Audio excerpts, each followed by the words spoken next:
Hello there viewers. Today we're going to be climbing up to that back there. It's called Grimspound. So follow us.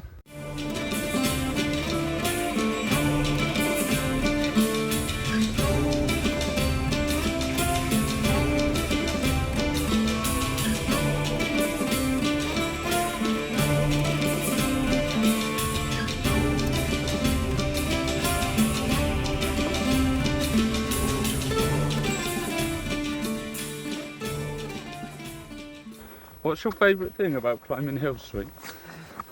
Get to the top.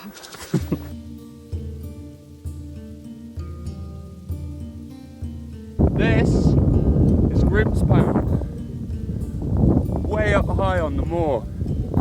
You can see why it was given the name Grimspound. Grim being the Old English for God of War, perfect throne to be sat upon, and pound, like in that ring up there, for holding livestock. And back then most people would have lived alongside livestock, and even most villages today still have the name pound in them, where they would have held livestock, stray animals, be released for a small sum.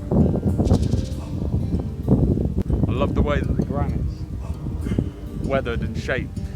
It's absolutely crazy. It looks almost man-made, like folded pastry. It's like being on another planet. And then you come across these weird features like this piece here that's just sat there.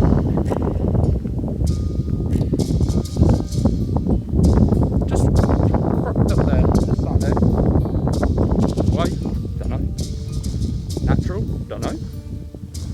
Men done that? Don't know. But it's cool.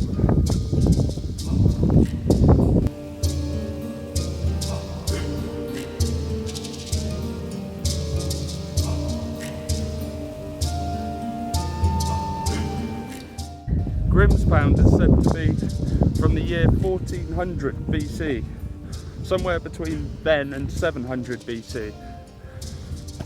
It's a late Bronze Age settlement, so we're talking, you know, end of the Neolithic era, if you like. And these people were up here raising livestock, mining, with it being Dartmoor, and living alongside the animals. There's meant to be 24 separate huts that they've found so far, and there's foundations. We'll have a look at that. Now, although Grimspound does look like a fortified position, this big round stone outer ring, but actually it was for a more important reason, at least more important to them at the time. It was actually for keeping livestock in and predators out. Because way back then everybody lived together, some of them even under the same roof. If you valued your animals, you'd want to keep them safe, warm, try and keep them in good health. So this stone boundary would have been probably one of the first things that they built when they got here.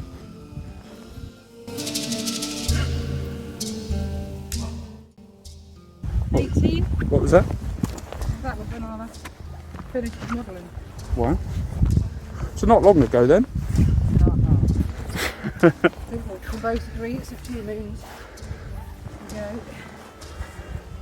But like wine and cheese, don't things just get better with age? Well, yeah. You've got to be a certain kind of person. I'm just a good person. But you're beautiful. Like I said, if you did the upmarket stuff and not the Japanese cereal boxes, you'll be fine. But you've got these stunning blue eyes. Yeah. Lovely blonde hair. Well, yeah, but you think so. I'm sure most of the world does, seeing you. Well, thank you. So, You're very sweet. and you're very beautiful.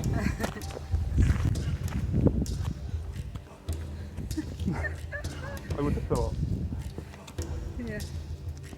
Oh look, how lovely. That just looks crazy.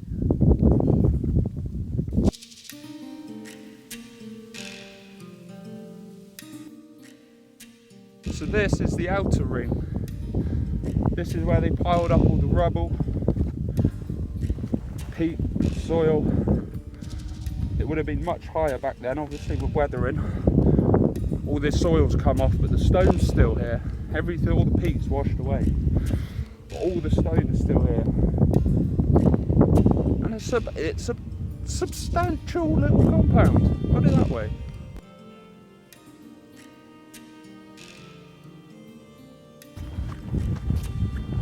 Kind of feel like the beast of Dartmoor. It's said to be the foundation of 24 of these stone huts up here in Grimspound. Not all of them were lived in though. Through the various excavations in the late 1800s, they found not all of them were lived in. So obviously they were using those for either storage or for the livestock. The livestock which is so important to their lives up here. Such an incredible place.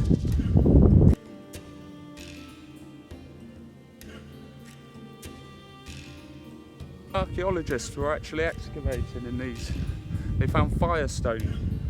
And firestones are a very, very old way of heating up water. You simply, if you haven't got the pottery, if you haven't got the metal, heat-proof dishes, you can't heat your water. So what they used to do was heat stones over the fires and then put those stones directly into the pot to boil the water. And that's how they often cooked their main meals, their pottage. So I'm now walking through the remains of what looks like a double house where there would have been this main compartment here, and then there's a little walkway through into another compartment. And then I'm going to go out the front door because I'm a gentleman. I try not to use the window. These late Bronze Age folk were amazing. They put in an L-shaped porch facing away from the prevailing wind. So they've got an extra layer of protection from the elements here on Dartmoor.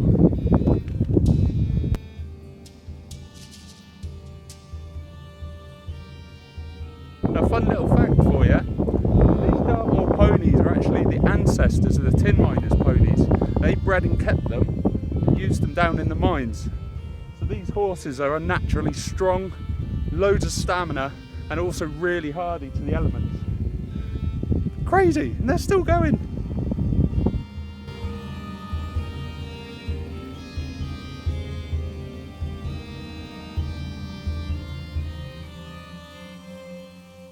We've had an absolutely amazing time checking out Dartmoor together, and we thank you for coming along with us.